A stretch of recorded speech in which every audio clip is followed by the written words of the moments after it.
स्वागत है आपका हिंदी नॉवल स्टोरी एक्सप्लेनर में, जहां हर कहानी एक नई दुनिया का दरवाज़ा खोलती है।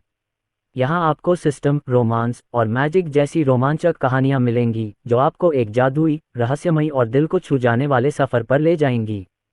कभी दिल की धड़कनें तेज होंगी, कभी कोई मोड़ चौंकाएगा, तो कभी कोई किरदार कुछ ऐसा कह जाएगा जो दिल में उतर जाएगा। अध्याय 22। क्या ये सचमुच मेरी बेटी है? ये चारों अंक एक जैसे हैं, अर्थात जन्म प्रमाण पत्र पर बच्ची की मां अनन्या शर्मा का नाम न केवल अपनी बेटी के समान है, बल्कि वे अपनी बेटी के साथ एक ही स्थान पर रहती हैं। दोनों अहमदाबाद, आंध्र प्रदेश में हैं। क्या ये भी संयोग है? जब अनीता सक्सेना ने अर्जुन सक्सेना से कुछ और कहना चाहा तो अर्जुन सक्सेना जा चुका था।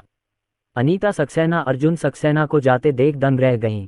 ठीक इसी समय अनीता सक्सेना का मोबाइल फोन फिर से बज उठा। उन्होंने जल्दी से अपना सिर हिलाया और कहा, ये सब एक संयोग होना चाहिए। आखिरकार एक ही नाम और उपनाम वाले बहुत सारे लोग हैं, और यहाँ तक कि एक ही स्थान पर एक ही नाम और उपनाम वाले लोगों की भारी संख्या संभव है। ये निश्चित रूप से मेरी बेटी नहीं है। मेरी बेटी इतनी अच्छी है, प्राथमिक स्कूल से लेकर विश्वविद्यालय तक उसे कभी प्यार नहीं हुआ, वह अचानक बच्चे को जन्म कैसे दे सकती है? और फिर भी ये 3 बच्चों का मामला है, जिसके लिए बहुत सारे आनुवंशिक कारकों की आवश्यकता होती है। मेरे परिवार में तो जुड़वां बच्चों के जीन भी नहीं हैं, और 3 बच्चों का होना तो और भी असंभव है। लगता है बहुत दिनों से बेटी को नहीं देखा। बेटी को देखते ही याद आ जाएगी। इस बार मुझे अपनी प्यारी बेटी से अच्छे से मिलना है और प्यार की पीड़ा को दूर करना है। खुद का ब्रेन वॉश करने के बाद अनीता सक्सेना के विचार वापस आए। इस बार उन्होंने एक खाली सीट ढूंढी और अपने बैग से फ़ोन निकाला। कॉल उसके पति का था। अनीता सक्सेना ने जवाब दिया, बूढ़े सू, तुम मुझे क्यों बार बार कॉल करते हो? मैं अभी अभी तुम्हारा कॉल उठाने की कोशिश कर रही थी कि किसी से टकरा गई। फोन पर दूसरी तरफ डैड सू ने चिंता से पूछा, क्या तुम किसी से टकरा गए हो? क्या तुम ठीक हो? ये सब ठीक है। अनीता सक्सेना ने अपने पति की चिंता सुनकर चेहरे पर मुस्कान लाते हुए कहा, मैं अस्पताल के दरवाजे पर एक युवा लड़के से टकरा गई। क्या तुम अपनी बेटी को नहीं देखना चाहते? तुम अस्पताल क्यों गए थे? डैड सू ने थोड़ा चिंतित स्वर में पूछा। मैं अपनी बेटी से मिलने जा रहा हूँ, लेकिन कल जब मैं एयरपोर्ट गया था तो क्या बारिश नहीं हो रही थी? हवा थोड़ी तेज चल रही है और मुझे अभी सिर में दर्द हो रहा है। मुझे डर है कि मुझे सर्दी लग जाएगी। मुझे अपनी बेटी को संक्रमण होने का डर है, इसलिए मैं पहले अस्पताल जाना चाहता हूँ। देखो, कुछ दवा ले आओ। जब अनन्या शर्मा को पिछले साल गर्मियों की छुट्टियों के दौरान पता चला कि वह गर्भवती है, तो वह तय समय से पहले ही स्कूल वापस चली गई। सर्दियों की छुट्टियों के दौरान उसका पेट पहले से ही बड़ा हो चुका था। उसे डर था कि उसके माता पिता को पता चल जाएगा और वे इंटर्नशिप का बहाना बनाकर नए साल पर घर नहीं जाएंगे। सू के पिता और सू की मां ने अपनी बेटी को आधे साल से ज्यादा समय से नहीं देखा है। इस बार अनीता सक्सेना झोंक हाय आई क्योंकि उसे एक पुराने दोस्त से शादी का निमंत्रण मिला था। दूसरे पक्ष के पोते की कल रात पूर्णिमा वाइन पार्टी होने वाली थी, इसलिए वह एक दिन पहले आ गई और अपनी बेटी को देखने आने की योजना बनाई। पापा सू ने राहत महसूस करते हुए कहा, तब तो तुम्हें भी अपना ध्यान रखना चाहिए। अगर तुम्हें वाकई सर्दी है तो दवा ले लो और फिर अपनी बेटी को दिखाओ। अनीता सक्सेना ने गुस्से से मुस्कुराते हुए कहा, देखा, मैं अपनी बच्ची को सर्दी जुकाम से संक्रमित नहीं करूंगी। वैसे लाओ सू, जिस युवक से मैं अस्पताल के दरवाजे पर टकराई थी, वह बच्चे का जन्म प्रमाण पत्र लेने अस्पताल आया था। जब मैंने उसके लिए प्रमाण पत्र उठाया तो मैंने देखा कि हमारी बेटी का नाम बच्चे की मां के कॉलम में लिखा था, जो बिल्कुल वैसा ही था। लाओ सू, क्या आपको नहीं लगता कि इसका मतलब यह है कि हमारी बेटी का बच्चा है? मुझे लगता है कि वह युवक बहुत प्रतिभाशाली है। वह बहुत लंबा और बहुत सुंदर भी है। मुद्दा यह है कि वह बहुत युवा है। वह कॉलेज के छात्र की तरह दिखता है, अपनी बेटी के समान। क्या आपको लगता है? अरे, मैं तो पहचान पत्र नंबर देखना चाहती थी, लेकिन दूसरे पक्ष ने जन्म प्रमाण पत्र ले लिया और उसे देखा ही नहीं। अनीता सक्सेना ने अफसोस जताते हुए कहा। फोन के दूसरी तरफ डैड सू थोड़ा चौंक गए, लेकिन फिर बोले, इस बारे में मत सोचो, ये कैसे संभव है? हमारी बेटी कितनी बड़ी है, वह अभी 20 साल की भी नहीं हुई है, और वह अभी सिर्फ द्वितीय वर्ष की छात्रा है। ये कैसे संभव है? बच्चे होंगे। अनीता सक्सेना मुस्कुराई, हाँ, मुझे भी नहीं लगता कि यह संभव है। और लाओ सू, मैंने अभी देखा कि 3 जन्म प्रमाण पत्र हैं, जो 3 बच्चों के लिए हैं। आजकल के युवा वाकई बहुत मजबूत हैं। ओल्ड सू, आपने कहा था कि अगर भविष्य में हमारी बेटियों के 3 बच्चे होंगे तो आप और मैं बहुत खुश होंगे और परिवार अचानक जीवंत हो जाएगा। डैड सू ने उसकी सनक सुनी और मुस्कुराए, ठीक है, कोई बात नहीं, हमारे परिवार में वह आनुवंशिक जीन नहीं है। तुम इतनी जल्दी क्या करना चाहती हो? तुम्हें सर्दी लग गई है, जल्दी करो और डॉक्टर को दिखाओ, बाद में जल्दी हो जाएगी। मैं अपनी बेटी को देखने के लिए उसके स्कूल गया था। मैंने उसकी कक्षा का शेड्यूल ऑनलाइन चेक किया। आज दोपहर उसकी कोई कक्षा नहीं है, वह शायद छात्रावास में है। तुम सीधे बेटी के छात्रावास में जाकर उसे सरप्राइज दे सकती हो। अनीता सक्सेना को होश आया और उन्होंने तुरंत कहा, ठीक है, ये छोटी बच्ची कॉलेज जाने के बाद नए साल के लिए घर नहीं गई। इस बार मैं अचानक प्रकट हुई, वह बहुत खुश होगी।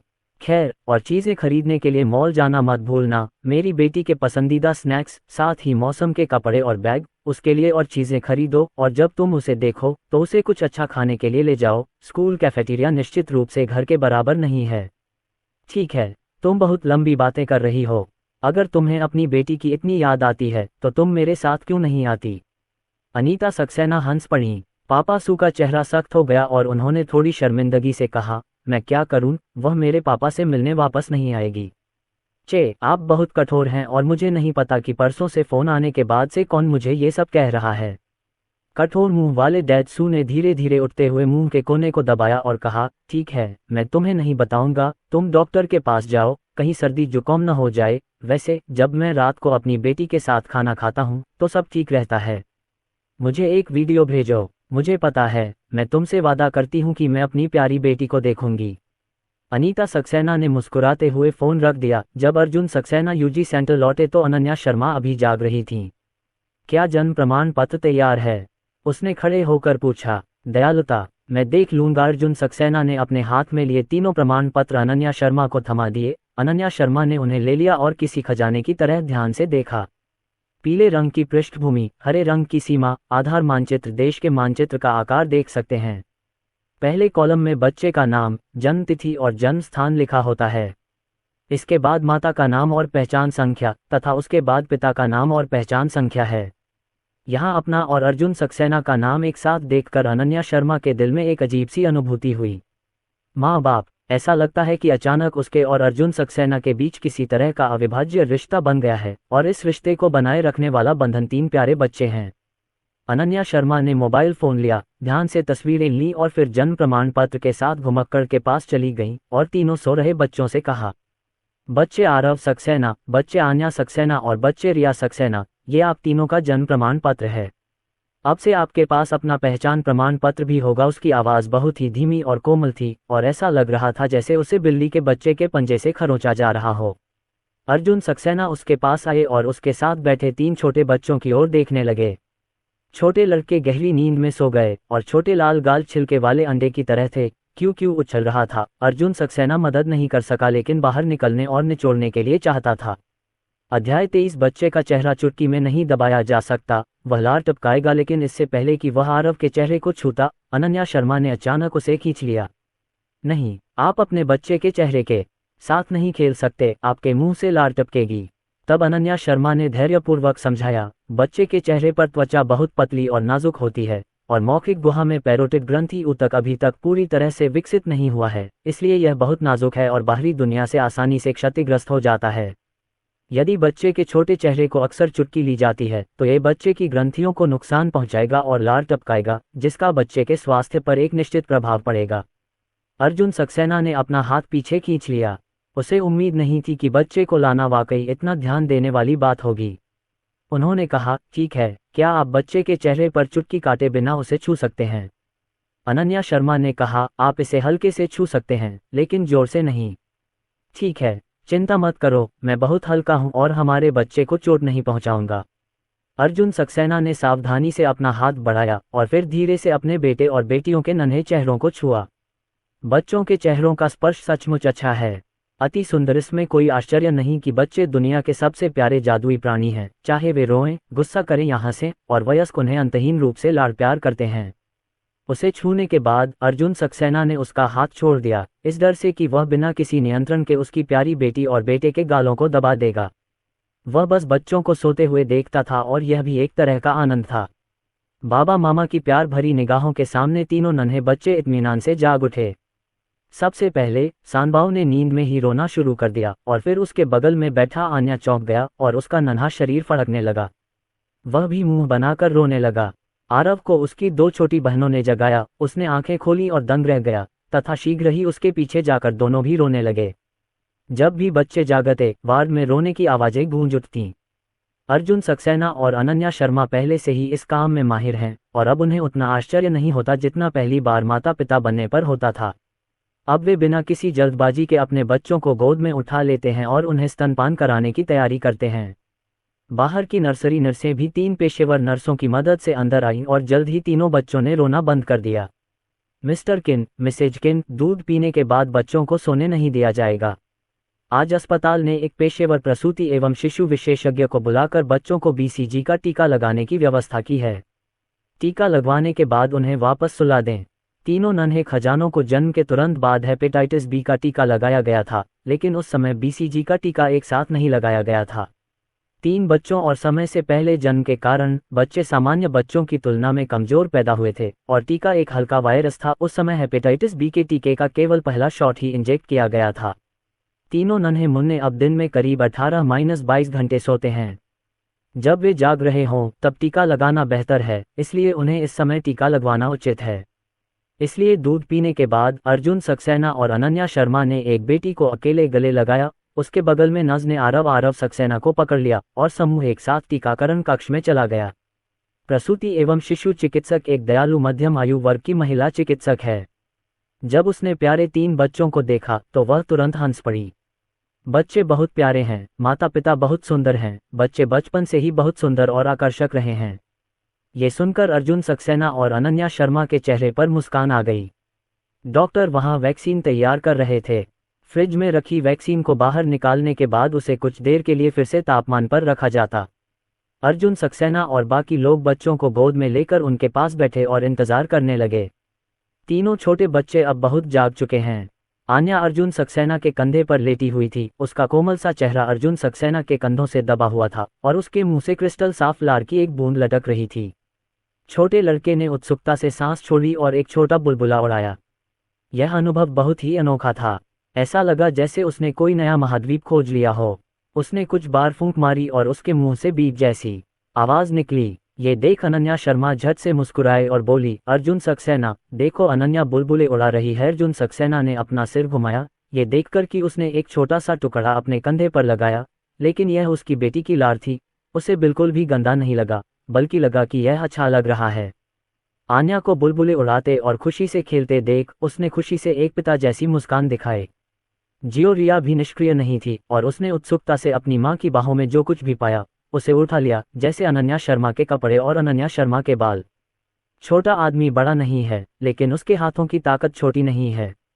अनन्या शर्मा ने अपने सिर पर एक बॉल बांधी हुई थी, लेकिन उसके कान के आसपास कुछ टूटे हुए बाल थे और जियोरिया ने टूटे हुए बालों को पकड़ लिया और खुशी से उसके साथ खेल रही थी। अरे, ये दुखता है केशिन, माँ के बाल एक खिलौना नहीं हैं। केशिन ने अपनी माँ की आवाज़ सुनी, न केवल उसे जाने नहीं दिया, बल्कि वह और अधिक खुशी से हाथ हिलाने लगी, मानो वह अपनी माँ के साथ खेल रही हो। बच्चे वाकई बहुत ऊर्जावान हैं, डॉक्टर ने कहा और अनन्या शर्मा के टूटे हुए छोटे बालों को बचाने के लिए आगे आए। हालांकि बगल में रखा बड़ा खजाना नज ने पकड़ रखा था, लेकिन छोटा हाथ उसकी माँ के कपड़े खींचता रहा। ये देखकर अर्जुन सक्सेना अपने बेटे को अकेला छोड़कर नहीं जा सके, इसलिए उन्होंने एक एक हाथ आगे बढ़ाया और अपने बेटे तथा दूसरी बेटी को अपने कंधों पर उठा लिया। बच्चे अभी छोटे हैं और अर्जुन सक्सेना की बाहें मजबूत और सशक्त हैं तथा उन्हें पकड़ने में कोई समस्या नहीं होती। भाई बहन एक साथ आए और खुशी खुशी एक दूसरे का हाथ पकड़कर खेलने लगे। तीनों बच्चे मस्ती कर रहे थे और अर्जुन सक्सेना और अनन्या शर्मा भी अच्छे मूड में थे, जब तक कि वहां मौजूद डॉक्टर ने सिरिंज नहीं निकाल ली। 10 दिन के बच्चों को यह नहीं पता था कि सिरिंज का क्या मतलब है, लेकिन एक माँ होने के नाते अनन्या शर्मा पहले तो घबरा गईं। उसने रिया को गले लगाया और पूछा, डॉक्टर, क्या ये टीका बहुत दर्दनाक होगा? डॉक्टर ने उसकी ओर देखा और मुस्कुराकर कहा, नहीं, चिंता मत करो बेबी मॉम, मैं 30 साल से इस व्यवसाय में हूँ और मेरी तकनीक बहुत अच्छी है। अनन्या शर्मा उसकी बाहों में रिया से भी ज्यादा घबराई हुई थी और जब उसने ये कहा तो उसे समझ नहीं आया कि वह रिया को सांत्वना दे या खुद को। ये सब ठीक है बेबी, डॉक्टर और चाची बहुत पेशेवर हैं और ये तुरंत किया जाता है, इससे दर्द नहीं होगा।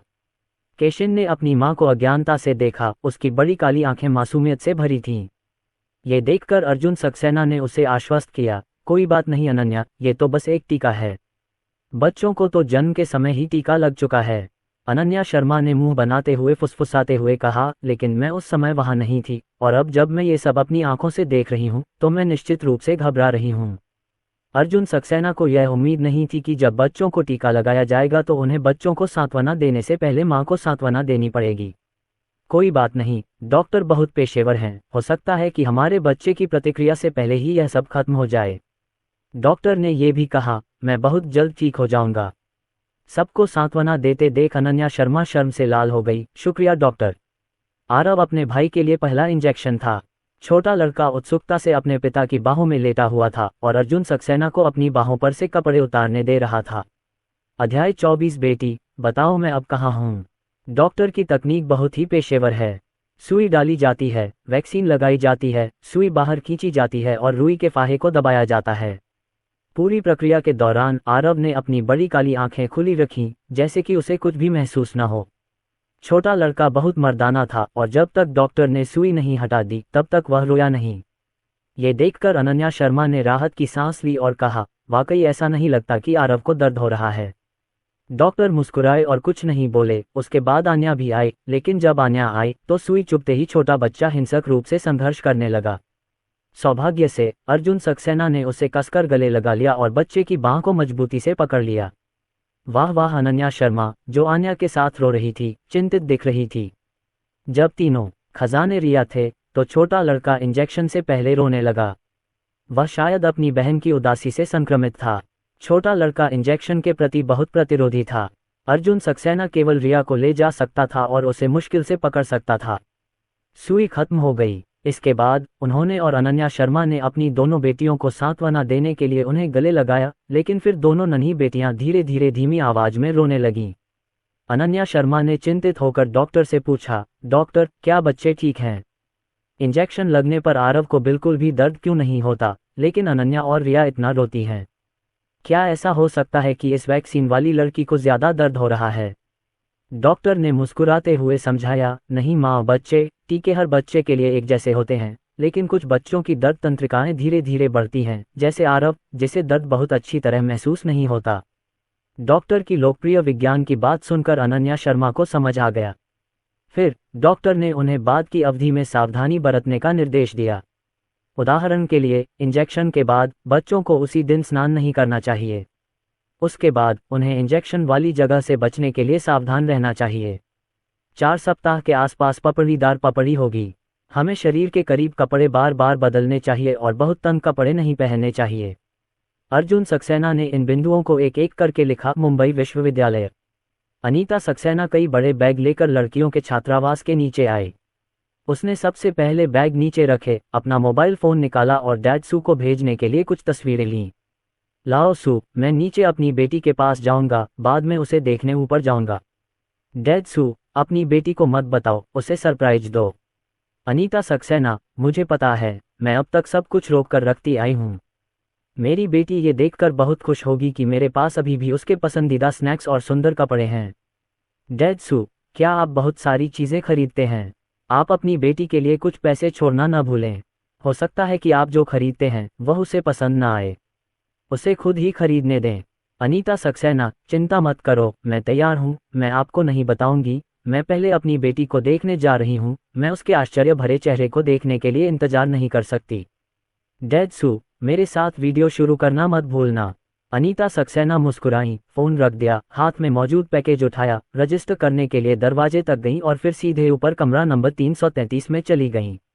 जब उनकी बेटी ने स्कूल जाना शुरू किया तो वह और लाओ सू व्यक्तिगत रूप से अपनी बेटी को देखने आए, जहां उनकी बेटी का छात्रावास था, और उन्हें आज भी यह बात स्पष्ट रूप से याद है।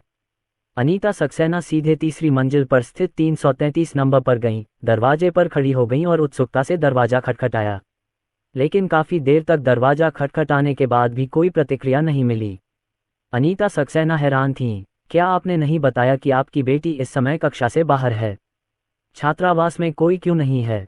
अनीता सक्सेना ने अपना मोबाइल फोन निकाला और अपनी बेटी को कॉल करना चाहा, लेकिन उन्होंने सोचा कि अगर वह कॉल कर लेंगी तो उनकी बेटी का आश्चर्य बहुत कम हो जाएगा। तो उसने फिर से दरवाजा खटखटाया। इस हरकत ने आखिरकार सामने वाले छात्रावास का ध्यान खींचा।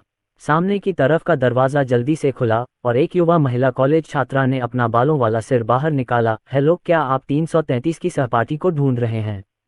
क्या कुछ गड़बड़ है? अनीता सक्सेना ने पलटकर मुस्कुराते हुए कहा, नमस्ते सहपाठी, मैं कक्षा 333 का अभिभावक हूँ। आज उनकी कोई कक्षा नहीं है, लेकिन लगता है कि छात्रावास में कोई नहीं है। क्या आपको पता है कि वे कहाँ गए? जब सामने बैठी सहपाठी ने सुना कि वह एक अभिभावक है, तो वह तुरंत बाहर चली गई और मुस्कुराते हुए बोली, आंटी, आज हमारी क्लास नहीं है, लेकिन 333 के कुछ सहपाठी डिनर के लिए बाहर गए हैं। उन्होंने कहा कि वे हॉटपॉट खाना चाहते हैं और गाना गाना चाहते हैं या कुछ और। यहाँ आ जाओ। क्या आपने पहले अपनी बेटी से संपर्क नहीं किया है? मैं उसे आश्चर्यचकित करना चाहती थी, इसलिए मैंने ऐसा नहीं कहा, अनीता सक्सेना ने बताया। दूसरे पक्ष ने सिर हिलाया। ओह, लेकिन आज रात को उनके वापस आने की उम्मीद है, या फिर वे नहीं आ सकते? कभी कभी हम कॉलेज के छात्र कुछ पैसे बचाने के लिए पूरी रात गाने जाते हैं। रात में गाना सस्ता होता है। अन्यथा बेहतर होगा कि आप फ़ोन करें, नहीं तो मुझे डर है कि आप यहाँ व्यर्थ ही इंतज़ार करेंगे। जब अनीता सक्सेना ने यह सुना तो उसने अपने सामने बैठी सहपाठियों से बातचीत की और नाश्ते के थैले से कुछ खाना निकाला ताकि वह उसे छात्रावास में ले जाकर खा सके, और फिर वह अपना सामान लेकर नीचे चली गई। मैं अपनी बेटी को आश्चर्यचकित करना चाहता था, लेकिन मुझे उम्मीद नहीं थी कि यह इतना बड़ा संयोग होगा कि मेरी बेटी खेलने के लिए बाहर गई थी। ऐसा लगता है कि वह केवल अपनी बेटी को ही फ़ोन कर सकती है, अन्यथा शायद वह आज अपनी प्यारी बेटी को नहीं देख पाती। अनीता सक्सेना ने अपना मोबाइल फ़ोन निकाला और अनन्या शर्मा को कॉल किया। वह बाद में सीधे अपनी बेटी के पास जाने की योजना बना रही है और वह कुछ बच्चों को भी साथ गाने के लिए आमंत्रित कर सकती है। उसकी बेटी निश्चित रूप से खुश होगी। इस समय अनन्या शर्मा को अभी भी नहीं पता था कि स्कूल में क्या चल रहा है। उसने अभी तीनों बच्चों को सुलाने की कोशिश ही की थी कि फ़ोन की घंटी बज उठी। अनन्या शर्मा ने नीचे देखा तो उस पर माँ का नोट लिखा हुआ था। वह घबराए बिना न रह सकी। वह अभी एकांतवास केंद्र में है। इस समय अचानक मेरी माँ कैसे फ़ोन कर सकती है? उनके हाथ में फ़ोन लगातार वाइब्रेट हो रहा था, लेकिन अनन्या शर्मा ने फ़ोन उठाने की हिम्मत नहीं जुटाई। मैंने फ़ोन काटने की हिम्मत नहीं की, क्योंकि मुझे डर था कि मेरी माँ बाद में मुझे सीधे वीडियो के साथ कॉल करेंगी। अर्जुन सक्सेना ने जब उसे फ़ोन पकड़े हुए देखा तो उसने नीचे देखा। ये देखकर कि यह अनन्या शर्मा की माँ का फ़ोन था, वह तुरंत समझ गया। अनन्या शर्मा की प्रेगनेंसी के बारे में परिवार को नहीं बताना चाहिए था, वरना डिलीवरी के इतने दिनों बाद भी अनन्या शर्मा के माता पिता बिल्कुल भी चुप नहीं रहते। इसके अलावा वह एक नानी भी थी जिसने स्कूल के बाहर एक घर किराए पर ले रखा था, और जब भी उसे वित्तीय समस्या होती थी तो वह मदद के लिए उसके पास आती थी। अर्जुन सक्सेना को स्थिति का अंदाजा था और वह वहां से नहीं गया। उसने आगे बढ़कर उसके कंधे पर हल्के से थपथपाया और उसे प्रोत्साहित करने वाली आंखों से देखा। अनन्या, अगर मैं यहाँ हूँ तो अपनी माँ का फ़ोन उठा लेना। अनन्या शर्मा ने अर्जुन सक्सेना की ओर देखा और अर्जुन सक्सेना के सौम्य भाव को देखकर ऐसा लगा कि उन्हें समर्थन की भावना है। तभी रिंगटोन के अंत में उसने फ़ोन उठाया। अरे माँ! अनन्या शर्मा की आवाज़ बहुत अच्छी थी, जैद जैसी ठंडक और गर्मजोशी के साथ। अपनी बेटी की आवाज़ सुनकर फ़ोन के दूसरी तरफ अनीता सक्सेना बहुत उत्साहित थी, क्योंकि वह अपनी बेटी से मिलने वाली थी। बेबी बेटी, बताओ मैं कहाँ हूँ। जब अनन्या शर्मा ने ये सुना तो उसके दिल में एक अलार्म बज उठा। क्या उसकी माँ को जोंग भाई के पास नहीं आना चाहिए? अन्यथा आप अचानक ऐसा क्यों कहेंगे? अध्याय 25। माँ सचमुच जोंग भाई के पास आ रही है, लेकिन अगर मेरी माँ जोंग भाई नहीं आई होती तो उन्होंने अचानक ऐसा नहीं कहा होता। कुछ देर सोचने के बाद उसने संकोच से पूछा, माँ, क्या आपको घर पर टीवी देखना चाहिए और मैनिक्योर करना चाहिए? नहीं, हाँ, मैं जोंग भाई में हूँ। फ़ोन पर माँ के उत्साहित शब्द वज्रपात के समान थे और अनन्या शर्मा अवाक रह गई। माँ सचमुच जोंग भाई के पास आ गई। जब मेरी माँ मुंबई आई तो उन्होंने उसे विशेष रूप से बुलाया और वह निश्चित रूप से उससे मिलना चाहती थी। ये कैसे करना है? वह अभी एकांतवास केंद्र में है। 3 बच्चे पैदा हुए। क्या आप बच्चे के मामले नहीं छिपा सकते? हालांकि अगर माँ को पता हो कि उसने अपने दूसरे वर्ष में ही बच्चे को जन्म दिया है तो वह शायद ही कल्पना कर सके कि इसके क्या परिणाम होंगे, क्योंकि उसके माता पिता ने उसे बचपन से ही प्यार करने की इजाज़त नहीं दी, और ये तो बताना ही पड़ेगा कि जब वह कॉलेज में थी तब उसने एक बच्चे को जन्म दिया था। बच्चे के जन्म के बारे में माँ को पता नहीं चलना चाहिए, अन्यथा माँ और पिता उसे पीट पीट कर मार डालेंगे। उसके माता पिता बचपन से ही उसके साथ बहुत सख्त रहे हैं और उन्हें प्यार में पढ़ने की अनुमति नहीं थी, और उन्होंने उसे कॉलेज जाने के लिए भी कहा। लड़कियों को अपनी पढ़ाई और करियर पर ध्यान देना चाहिए और उन्हें कॉलेज में प्यार में पढ़ने की अनुमति नहीं है। ये सोचते हुए अनन्या शर्मा को लगा कि वह पूरी तरह से कांप रही है, लेकिन फिर भी उसने खुद को शांत करने के लिए मजबूर किया। उसने मुस्कुराते हुए पूछा, माँ, आप अचानक जोंग भाई के पास क्यों आ गईं? अनीता सक्सेना ने मुस्कुराते हुए कहा, माँ, आपकी चाची वान की पोती की पूर्णिमा वाइन के लिए यहाँ है और वह जोंग भाई आ रही है, इसलिए मैं आपको देखने के लिए एक दिन पहले आ गई। आपके पिताजी भी आना चाहते थे, लेकिन आज छुट्टी नहीं है और वे सचमुच नहीं जा सकते, इसलिए मैंने आपको देखने के लिए एक प्रतिनिधि भेजा है। मैं अभी आपके छात्रावास में गया हूं और अब मैं स्कूल के गेट की ओर जा रहा हूं। ये सुनते ही अनन्या शर्मा के हाथ से फोन लगभग जमीन पर गिर गया। माँ अपने छात्रावास में चली गई। क्या मेरी माँ को पता नहीं चला होगा कि उसने स्कूल से लंबी छुट्टी ली है? नहीं, मेरी माँ के लहजे से तो कुछ पता ही नहीं चलता, वरना वो उससे इतनी मुस्कुराहट के साथ बात नहीं कर रही होती। और खाना, उसकी रूममेट्स को उसकी गर्भावस्था के बारे में पता नहीं था, क्योंकि जब उसे पता चला कि वह गर्भवती है तो उसने पूरे सेमेस्टर के क्रेडिट्स को पूरा करने में 1 महीने से अधिक का समय लगा दिया और पेट बढ़ने से पहले ही वह छात्रावास से बाहर चली गई। जब वह छात्रावास से बाहर निकली तो वह बहुत सोच में पड़ गई, क्योंकि उसे लगा कि कॉलेज की छात्राओं की गर्भावस्था और प्रसव के लिए आलोचना की जा सकती है। बेबी, तुम्हारे सहपाठियों ने तुम्हें बताया है कि तुम्हारे छात्रावास में रात के खाने के लिए बाहर जाना है। तुम कहाँ हो? माँ, चलो तुम्हें ढूंढते हैं। माँ ने आज तुम्हारे लिए तुम्हारा ऑर्डर खरीदा है, मुझे स्थान बताओ। अनन्या शर्मा ने फोन को कसकर पकड़ लिया और कुछ ही सेकंड में जुएबा के सुपर ब्रेन ने अनगिनत कारण सोच लिए। अंत में उसने फोन पर कहा, माँ, ये बहुत दुर्भाग्यपूर्ण है। आज मैंने अपने रूममेट्स के साथ डिनर पार्टी नहीं की। मैंने स्कूल का काम संभाल लिया है और अब मैं अपने सहपाठियों के साथ अकादमिक मुद्दों का आदान प्रदान करने के लिए गुरुजियाओटोंग विश्वविद्यालय में हूँ।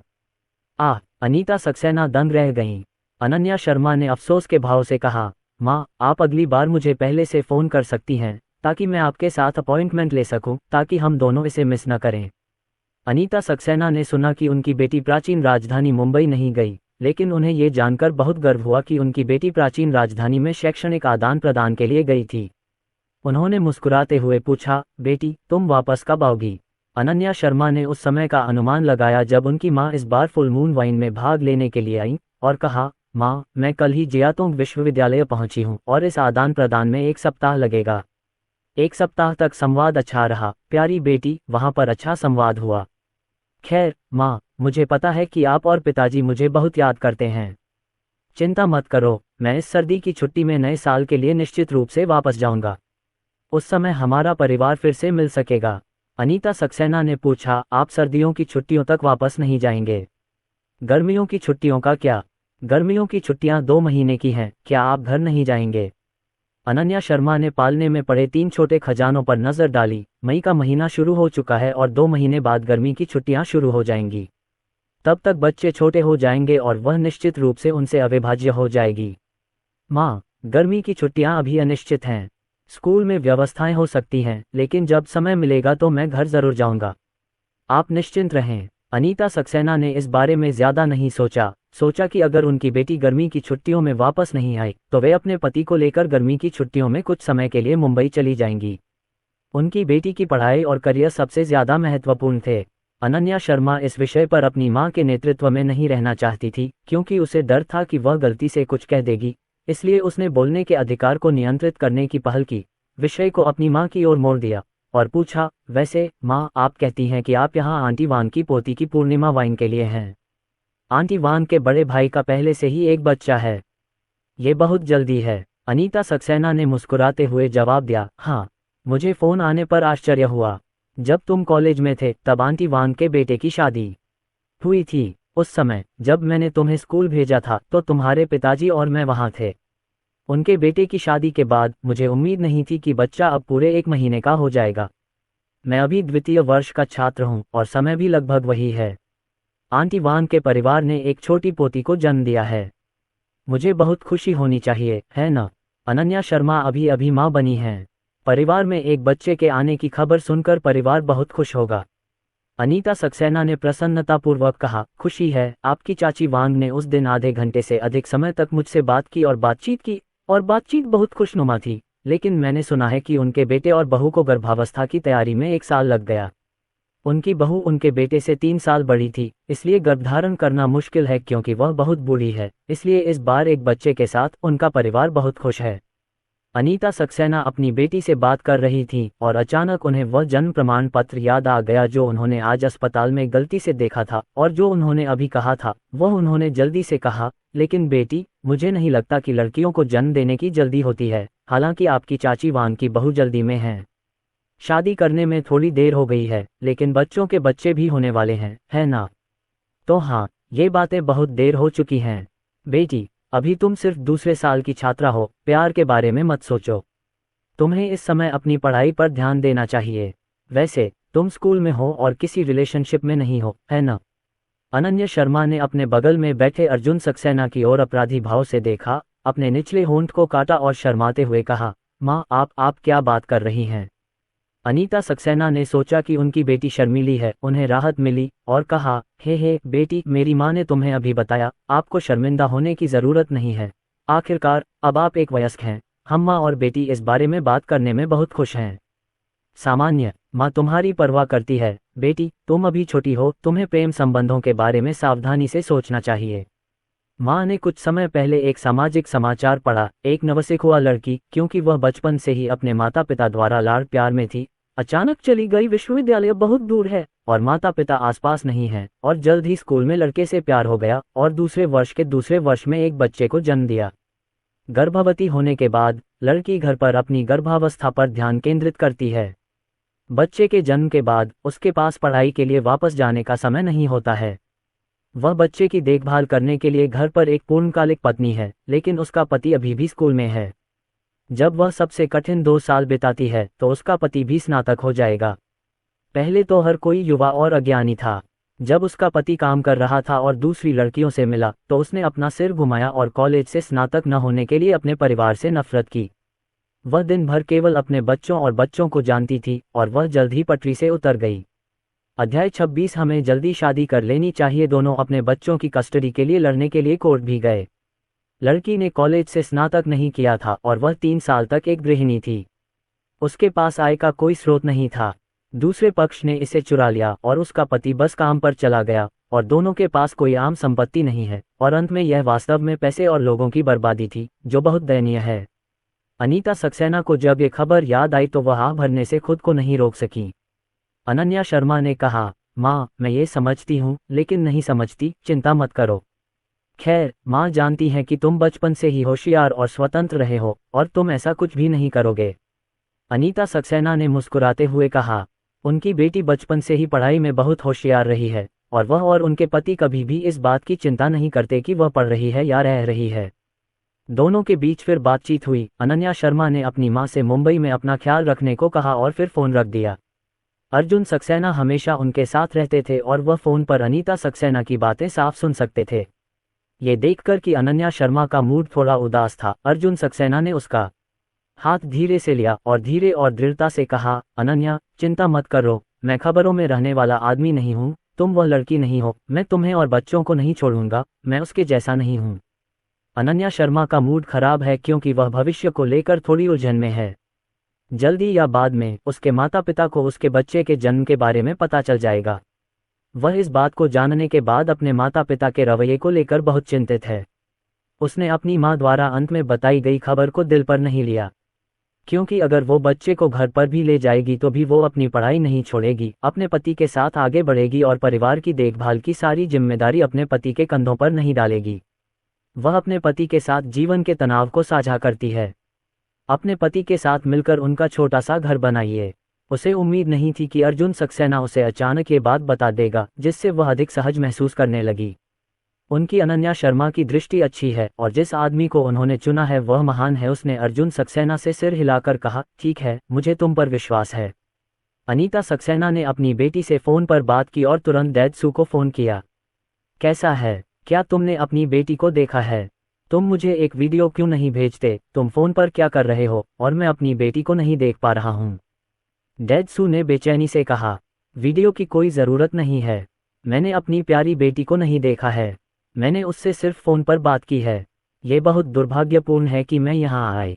उसे स्कूल ने अकादमिक आदान प्रदान के लिए गुडू जियाओटोंग विश्वविद्यालय भेजा था। वह कल चली गई और 1 हफ्ते में वापस आ जाएगी। मुझे डर है कि मैं इस बार आपसे नहीं मिल पाऊंगी, अनीता सक्सेना ने निराश होकर कहा। जब डेत्सू ने ये सुना तो उन्होंने इस बारे में सोचा और कहा, यह अच्छी बात है। जियातोंग विश्वविद्यालय एक अच्छा स्कूल है और मेरी बेटी अपने दूसरे वर्ष में वहां संवाद करने के लिए स्कूल का प्रतिनिधित्व कर सकती है, जो दर्शाता है कि हमारी बेटी अद्भुत है। और यह 1 सप्ताह से पहले लंबा नहीं है, आप जोंगहाई में होंगे। अपनी बेटी के वापस आने का इंतजार करें। उसके स्वर में थोड़ा गर्व था। मैं ठीक हूँ। अगर मैं अपनी बेटी से मिल सकूं तो 1 हफ्ते तो क्या, मैं 1 महीने तक इंतजार करने को तैयार हूं, लेकिन क्या तुम ऐसा कर सकती हो? मैं घर पर नहीं हूं, तुम्हारी देखभाल कौन करेगा? डेत्सू ने मुस्कुराते हुए कहा, मैं बड़ा आदमी हूं जो घर पर भूखा मर सकता हूं। चिंता मत करो, मैं दोपहर को कंपनी में इसका समाधान कर लूंगा और रात को घर जाकर कुछ इंस्टेंट नूडल्स खाऊंगा या बाहर रेस्टोरेंट में जाऊंगा। कोई बात नहीं, मेरी बेटी कॉलेज में अकेली है। यहाँ बहुत मुश्किल होगी, तुम इस बार पास हो चुके हो, उसे और खाने के लिए ले जाओ और उसके वापस आने का इंतजार करो। अनीता सक्सेना ने जवाब में सिर हिलाया, ठीक है, जब मेरी बेटी वापस आएगी तो मैं आपको एक वीडियो भेजूंगी। अनीता सक्सेना ने अपने पति से बात करने के बाद तुरंत अपनी बेटी को व्हाट्सएप पर संदेश भेजा कि वह यहीं पर उसके वापस आने का इंतजार कर रही है। अनन्या शर्मा ने जब यह व्हाट्सएप मैसेज देखा तो उनकी भौहें थोड़ी सिकुड़ गईं। उसने अस्थायी आधार पर 1 सप्ताह का अकादमिक आदान प्रदान किया और अब उसकी मां ने कहा कि वह मुंबई में 1 सप्ताह प्रतीक्षा करेगी। जब वह उससे मिलती है तो उसे अब उससे मिलने से इनकार करने का कोई कारण नहीं मिल पाता। यदि आप कोई अन्य कारण खोजते हैं तो मां को समस्या मिल जाएगी। 1 हफ्ते बाद उसे जन्म दिए 18 दिन हो चुके हैं। वह छोटी है और अर्जुन सक्सेना प्रसव के बाद से ही उसकी देखभाल कर रहे हैं। अब वह प्रसूति केंद्र में स्वास्थ्य लाभ ले रही है। उसका शरीर शीघ्र ही स्वस्थ हो गया तथा पिछले 2 दिनों में वह स्पष्टतः अधिक आराम महसूस कर रही थी। और अब मई का महीना चल रहा है और जोंगहाई में मौसम भी गर्म हो रहा है। दिन का तापमान 30 डिग्री के करीब है। जब तक वह थोड़ा ध्यान रखेगी तब तक बाहर जाना ठीक है। सबसे महत्वपूर्ण बात यह है कि यदि वह अपनी मां को कभी नहीं देख पाती है तो उसकी मां को सचमुच संदेह हो जाएगा। उस समय मेरी मां स्थिति के बारे में पूछने के लिए स्कूल जाएगी और अगर मैं अधिक से अधिक पूछूंगा तो मुझे निश्चित रूप से पता चलेगा कि वह गर्भवती है। तो अनन्या शर्मा ने जवाब दिया, ठीक है माँ, तो आप कुछ दिनों के लिए जोंगहाई में मज़े कर सकते हैं और मेरे वापस जाने का इंतज़ार कर सकते हैं। शाम को डिनर के समय अर्जुन सक्सेना और अनन्या शर्मा डाइनिंग टेबल पर आमने सामने बैठे थे। फ़ोन कॉल के बाद से ही दोनों के बीच एक मौन सहमति बन गई थी और किसी ने भी इसका जिक्र नहीं किया, लेकिन अर्जुन सक्सेना को पता था कि इस समस्या से बचा नहीं जा सकता। बच्चा पहले ही पैदा हो चुका था और उन्हें माता पिता के सामने जाकर स्थिति को स्वीकार करना था। अनन्या शर्मा ने इसका जिक्र नहीं किया क्योंकि एक लड़की होने के नाते उसे डर लग रहा होगा और वह परिवार की मुखिया है, इसलिए ये जिम्मेदारी उसे उठानी होगी। पिछले कुछ घंटों में उन्होंने अपने विचारों को सुलझा लिया है और अब समय आ गया है कि अनन्या शर्मा के साथ उन दोनों और बच्चों के भविष्य के बारे में अच्छी बातचीत की जाए। आखिरकार आज मेरे माता पिता और अनन्या शर्मा की मां को बच्चे के बारे में लगभग पता चल ही गया होगा। माता पिता को निष्क्रिय रूप से आश्चर्यचकित करने के बजाय उन्हें सक्रिय रूप से बताना बेहतर है। अर्जुन सक्सेना ने इस बारे में अच्छी तरह सोचने के बाद अनन्या शर्मा से कहा, अनन्या चलो बात करते हैं। अर्जुन सक्सेना, चलो बात करते हैं। दोनों लगभग एक स्वर में बोले। अनन्या शर्मा ने अपना सिर उठाया और अर्जुन सक्सेना की ओर मुस्कुराए। दरअसल अपनी मां से फ़ोन पर बात करने के बाद वह काफ़ी उलझन में थी और इस मुद्दे पर सोचती रही। मुझे उम्मीद नहीं थी कि अर्जुन सक्सेना इन बातों पर गंभीरता से विचार करेंगे, हालांकि उन्होंने ऐसा कहा नहीं। आप पहले बोलो, अर्जुन सक्सेना ने कहा। पहले तुम बोलो। नहीं, फिर मैं बोलूंगा। अनन्या शर्मा ने घबराकर अपनी उंगलियां भींच लीं। उसने अपना सिर नीचे किया और अनजाने में अपने होंठ काट लिए। अर्जुन सक्सेना ने पाया कि जब भी वह घबराती थी तो ऐसा करती थी। उसने अपना हाथ बढ़ाया, उसके गुलाबी होठों को गर्म और खुरदरी उंगलियों से सहलाया और मुस्कुराया। अनन्या, हम चर्चा कर रहे हैं। अगर कोई समस्या है तो बस कहो, अपने मुंह को गाली मत दो, तुम ऐसी हो, मैं व्यथित हो जाऊंगा। अनन्या शर्मा के गालों पर हल्की लाली छा गई जब उसने ये शब्द सुने और उसने अपने होठों को हल्के से चाटा। उसकी जीभ की नोक पर हल्का सा स्वाद अर्जुन सक्सेना द्वारा उसकी उंगलियों पर छोड़ी गई सामग्री की गंध थी। वह शांत हुई और बोली, अर्जुन सक्सेना, मुझे लगता है कि हमारे और हमारे बच्चों के अफेयर्स को पहले अपने माता पिता से छिपाना बेहतर है। मेरे माता पिता, वे हमेशा कॉलेज में मेरे प्यार में पढ़ने के खिलाफ रहे हैं। सीखने पर ध्यान दें, और बच्चे पैदा करने के मामले में वे इसे स्वीकार करने की संभावना और भी कम रखते हैं। अर्जुन सक्सेना ने जब उसके विचार सुने तो वह थोड़ा भौचक्का होकर बोला, अनन्या, मैं समझता हूँ कि मेरे चाचा चाची क्या सोच रहे हैं, लेकिन मुझे नहीं लगता कि इस बात को गुप्त रखा जाना चाहिए। हम बड़े हो गए हैं और सभी बच्चे पैदा हो गए हैं। वे इस दुनिया में उचित रूप से आए हैं और छिपाने के लिए कुछ भी नहीं है, चाहे वह प्यार हो या बच्चे, उन्हें खुला और ईमानदार होना चाहिए। लेकिन मेरे माता पिता की तरफ से।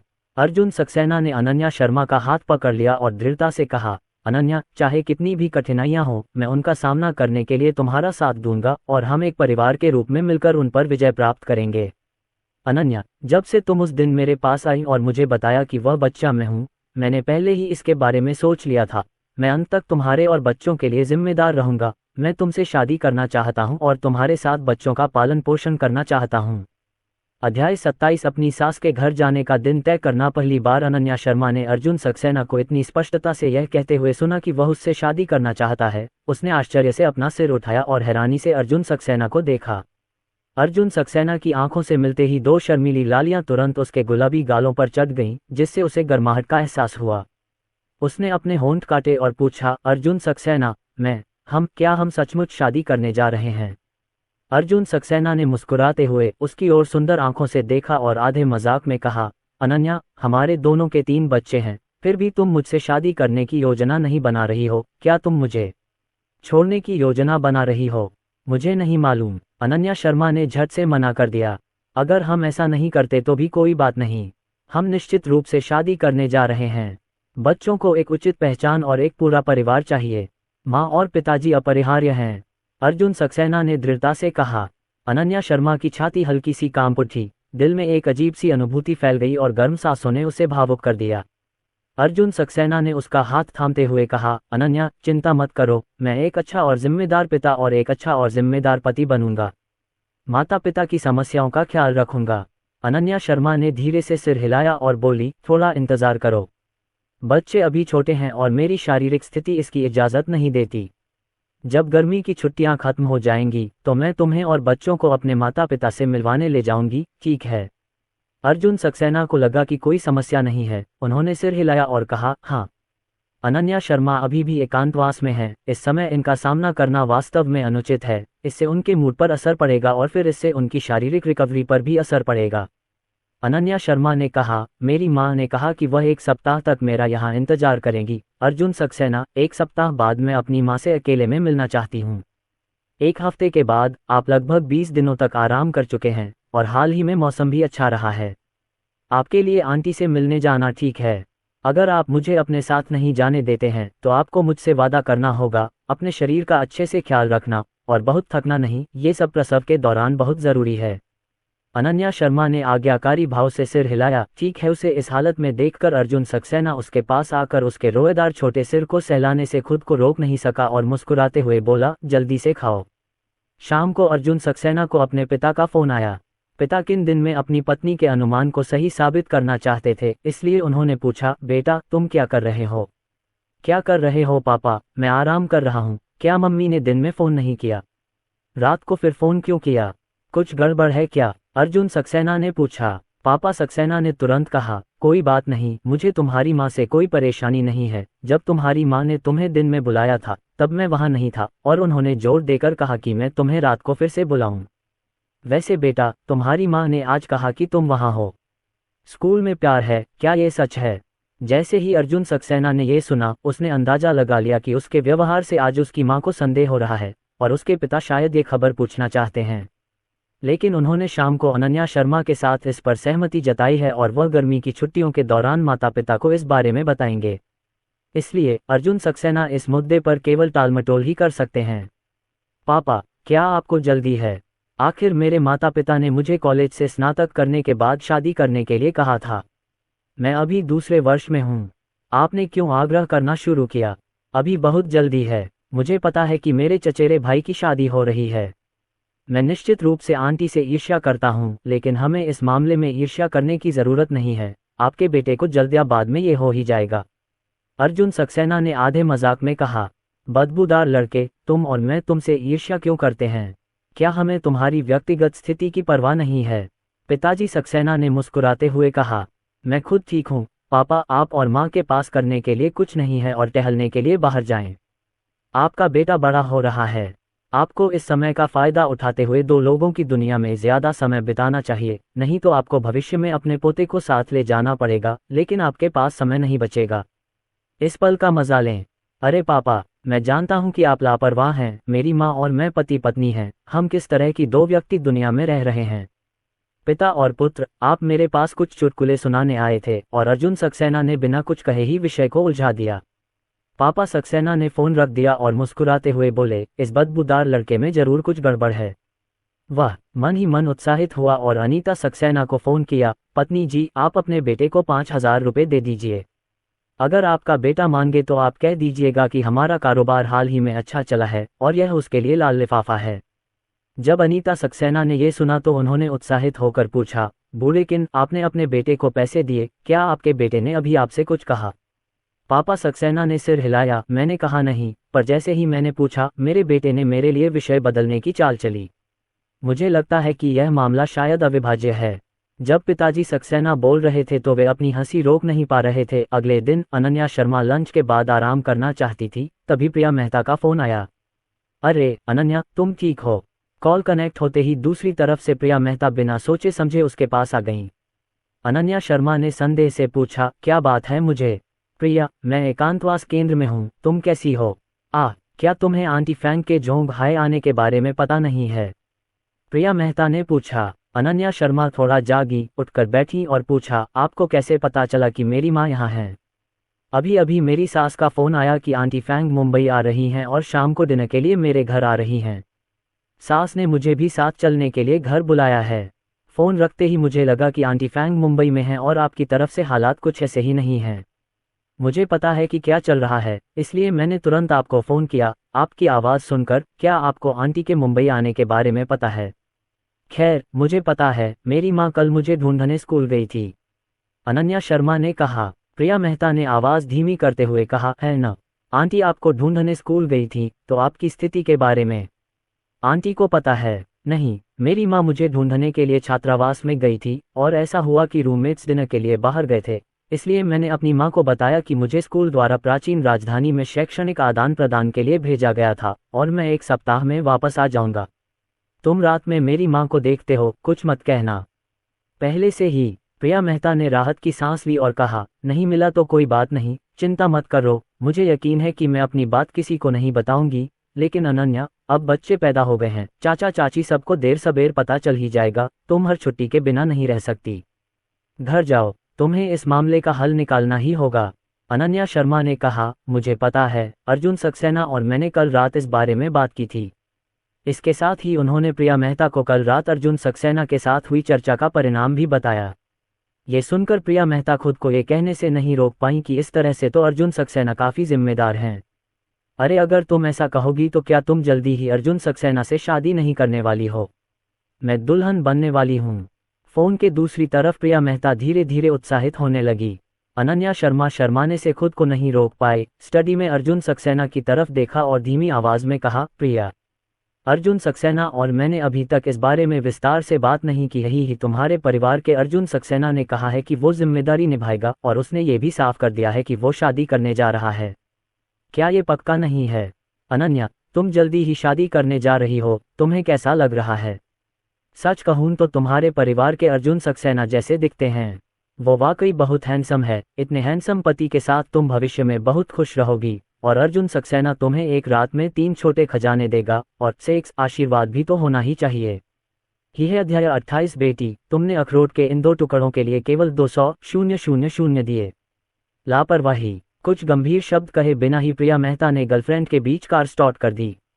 अनन्या शर्मा उसके चिढ़ाने से शर्मा गई और गुस्से में बोली, प्रिया, क्या तुम थोड़ा गंभीर हो सकती हो? अर्जुन सक्सेना और मैंने अभी तक 8 किरदारों को नहीं छोड़ा है। माता पिता के मामलों में भविष्य में सिरदर्द होगा और शादी इतनी बुरी नहीं होगी।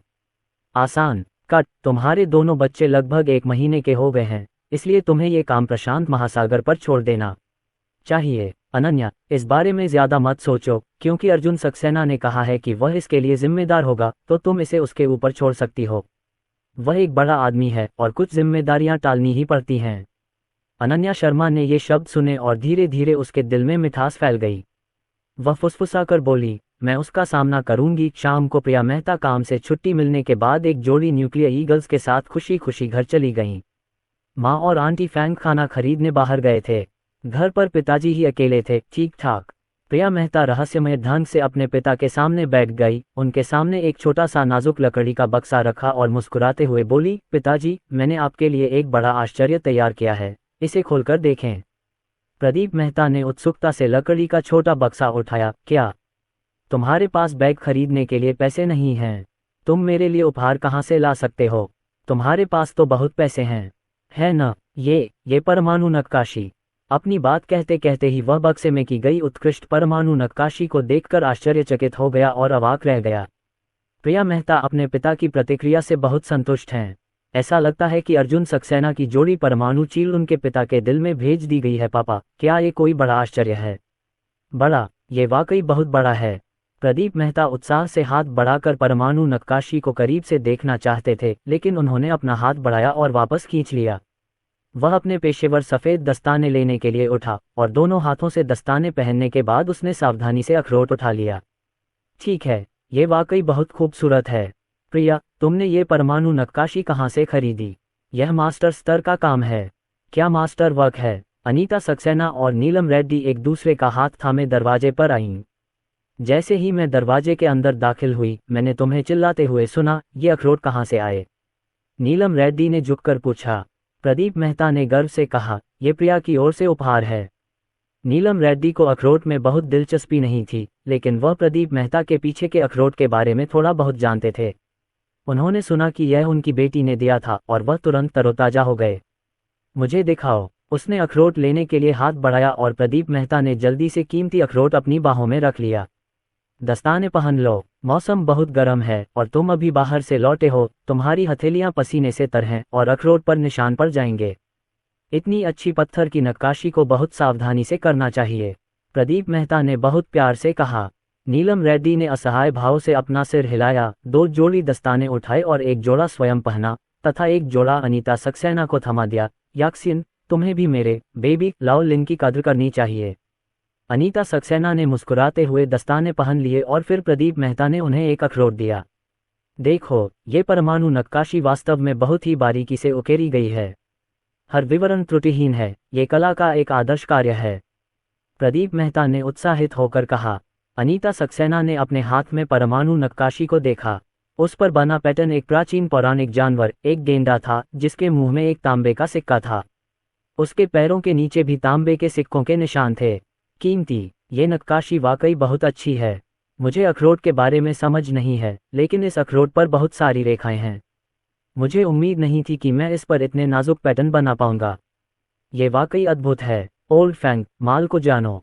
ये 2 परमाणु नक्काशी, एक गेंडा है और दूसरा एक सुनहरा सिकाडा है। नक्काशी सभी जगह पर हैं। यह एक मास्टर का काम लगता है।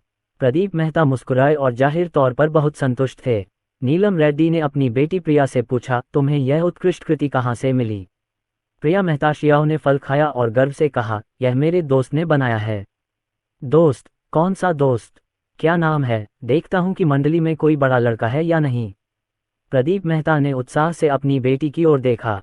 प्रिया मेहता थोड़ा घबराई हुई थी। उन्होंने अनीता सक्सेना की तरफ देखा और कहा, नहीं, मेरे दोस्त की भी इस पहलू में रुचि है, इसलिए उसे घेरे से बाहर नहीं होना चाहिए। उनका नाम है अर्जुन सक्सेना। नाम सुनते ही अनीता सक्सेना के चेहरे पर कोई बदलाव नहीं आया। प्रिया मेहता ने जब ये देखा तो उन्हें थोड़ी राहत महसूस हुई।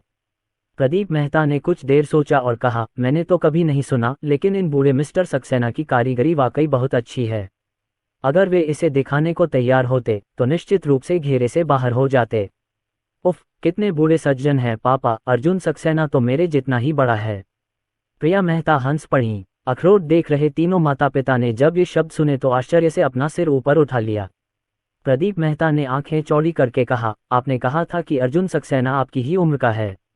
क्या ये परमाणु नक्काशी का जोड़ा किसी 20 साल के नौजवान का काम है? हाँ। अनीता सक्सेना ने फिर से अपने हाथ में अखरोट को देखा और आहें भरने से नहीं रोक सकी। आज के युवा वास्तव में उत्कृष्ट हैं। 20 साल की उम्र में इतनी अच्छी शिल्प कौशल के साथ भविष्य में निश्चित रूप से उज्ज्वल भविष्य होगा। प्रदीप मेहता ने सिर हिलाया। कोई आश्चर्य नहीं कि मैंने मंडली में इसके बारे में नहीं सुना। पता चला कि वह बहुत छोटा है। लाओ फैंग, आपने जो कहा वह सही है। इस बच्चे की शिल्पकला के साथ वह निश्चित रूप से भविष्य में एक मास्टर स्तर का व्यक्ति बन जाएगा। वैसे प्रिया, तुमने ये अखरोट कितने में खरीदे? प्रदीप मेहता ने कीमती अखरोटों से खेलते हुए पूछा। 200,000। दरअसल मैंने उस दिन आपसे पैसे बैग खरीदने के लिए नहीं, बल्कि आपको सरप्राइज देने के लिए मांगे थे, इसलिए मैंने जानबूझकर थोड़ा झूठ बोला था, प्रिया मेहता ने मुस्कुराते हुए कहा। प्रदीप मेहता को उस दिन की बात याद आ गई। उन्होंने अपनी जांघ पर जोर से थपकी दी और भौहें सिकुड़ते हुए कहा, ये तो बहुत गंदा है। क्या हुआ? प्रिया मेहता ने पूछा। अगर मुझे पता होता कि तुम यह अखरोट खरीदने जा रही हो तो मैं और ज्यादा देता। प्रिया, हालांकि यह तुम्हारे दोस्त का काम है, लेकिन हम दूसरों का फायदा नहीं उठा सकते। यह अखरोट की नक्काशी का काम 200,000 रुपये में नहीं खरीदा जा सकता। मेरे कई सालों के मूल्यांकन के अनुसार ये रूढ़िवादी अनुमान 500,000 है। प्रदीप मेहता ने कुछ देर सोचा और बोले, नहीं बच्चे, हम किसी युवक की प्रतिभा और हुनर का ऐसा हाल नहीं कर सकते, पैसे की भरपाई तो होनी ही चाहिए। अपनी बात समाप्त करने के बाद वह नीलम रेड्डी की ओर मुड़े और कहा, पत्नी, अपनी बेटी को 3 लाख रुपए दे दो। जब नीलम रेड्डी ने यह सुना तो उन्होंने सीधे अपनी बेटी के खाते में 300,000 रुपए ट्रांसफर कर दिए। प्रिया, तुम्हारे पिताजी सही कह रहे हैं, तुम्हें ये पैसा किसी और को देना होगा। जब प्रदीप मेहता ने इसे देखा तो उन्होंने अपनी पत्नी को अंगूठा दिखाया और कहा, प्रिया, अपनी माँ को देखो, ये बहुत अच्छी है। हाँ। उसके बाद वह फिर से उस छोटे अखरोट को देखने गया। नीलम रेड्डी खाना बनाने ही वाली थी कि अचानक उसे सारा माजरा समझ में आ गया। उसने पलटकर कहा, नहीं लाओलिन, तुमने मुझे 2 दिन पहले बताया था कि तुम अखरोट खरीदना चाहते हो और मुझसे 400,000 रुपये मांगे थे। मेरी बेटी ने अभी कहा कि उसे तुमसे 2 रुपये चाहिए। 1 लाख, क्या ये पैसे कोई बड़ी रकम है? जैसे ही प्रिया मेहता ने अपनी माँ की बात सुनी, उसने तुरंत अपने पिता की तरफ देखा और कहा, पापा, क्या मैंने 2 लाख रुपए नहीं मांगे थे? आपने मेरी माँ से 4 लाख रुपए मांगे थे। बाकी 2 लाख रुपए का क्या हुआ? प्रदीप मेहता ने अपना सिर उठाया और कई बार आंखें घुमाईं। जाहिर है कि उन्हें मामले को समझाने का कोई बहाना नहीं मिल रहा था। नीलम रेड्डी ने अपने हाथ कमर पर रखे। प्रदीप मेहता, मुझे समझाओ।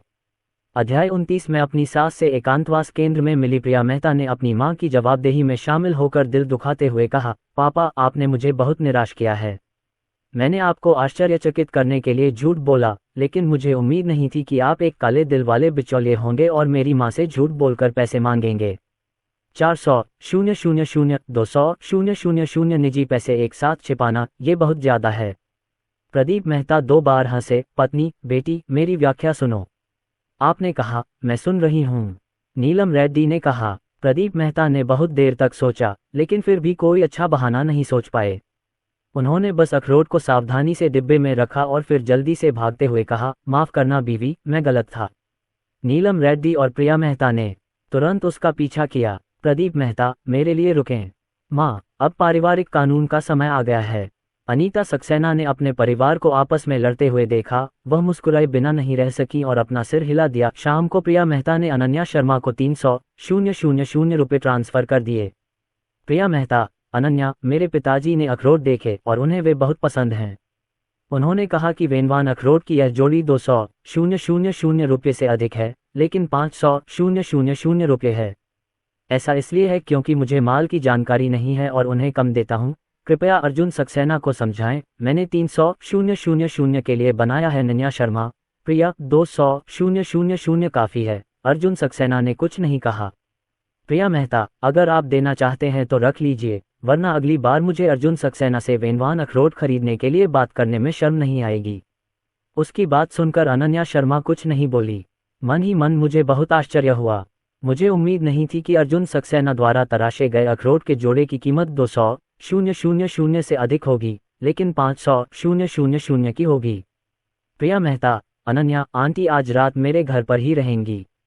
मेरी माँ हर दिन घर पर मेरे पिताजी की देखभाल करके ऊब चुकी हैं। आंटी फैंग संयोग से यहाँ आ गई हैं। उनके पास एक कंपनी है मेरे घर में। वह आंटी फैंग के साथ मुंबई में घूमेंगी, इसलिए तुम्हें आंटी की चिंता करने की ज़रूरत नहीं है। अनन्या शर्मा, ठीक है, मुझे आंटी हुआंग और मेरी माँ का साथ पाकर राहत मिली है। दोनों के बीच कुछ देर तक बातचीत हुई और अनन्या शर्मा को अपनी माँ अनीता सक्सेना का एक और व्हाट्सएप संदेश मिला, जिसमें रात में खाना खाते समय की एक तस्वीर थी। अनीता सक्सेना, बेटी मैं प्रिया के घर पर तुम्हारा इंतजार करूंगी। अनन्या शर्मा, ठीक है, आप और आंटी हुआंग इस अवसर का लाभ उठाकर बातचीत करें। अनीता सक्सेना, अच्छा माँ की चिंता मत करो, माँ तुम्हारी आंटी हुआंग के घर पर ठीक ठाक हैं। तुम्हारी आंटी हुआंग और तुम्हारे अंकल लिन अभी भी पहले जैसे ही हैं, लड़ते झगड़ते हैं और शोर मचाते हैं और घर में बहुत चहल पहल है। प्रिया ने आज रात तुम्हारे लिए अंकल लिन को खरीदा है, लिखने और अखरोट से खेलने के लिए एक जोड़ी। अनीता सक्सेना ने अपनी बेटी से शाम के बारे में बात की और अनन्या शर्मा ने मुस्कुराते हुए कहा, अंकल लिन ये बिचौलिया बहुत बेईमान है, एक बार में 200,000 रुपये छिपा लेता है। अनीता सक्सेना, हाँ यह मारपीट नहीं है और निजी घर का सारा पैसा जब्त कर लिया गया है। वैसे अनन्या, आज प्रिया जो अखरोट की जोड़ी लेकर आई है वह वाकई बहुत अच्छी है। मैंने सुना है कि उसकी एक सहेली ने उसे तराशा है और दूसरी पार्टी अकेली थी। 20 साल की, तुम्हारी ही उम्र की, मुझे उम्मीद नहीं थी कि इतनी अच्छी कारीगरी होगी, कितनी होनहार बच्ची है।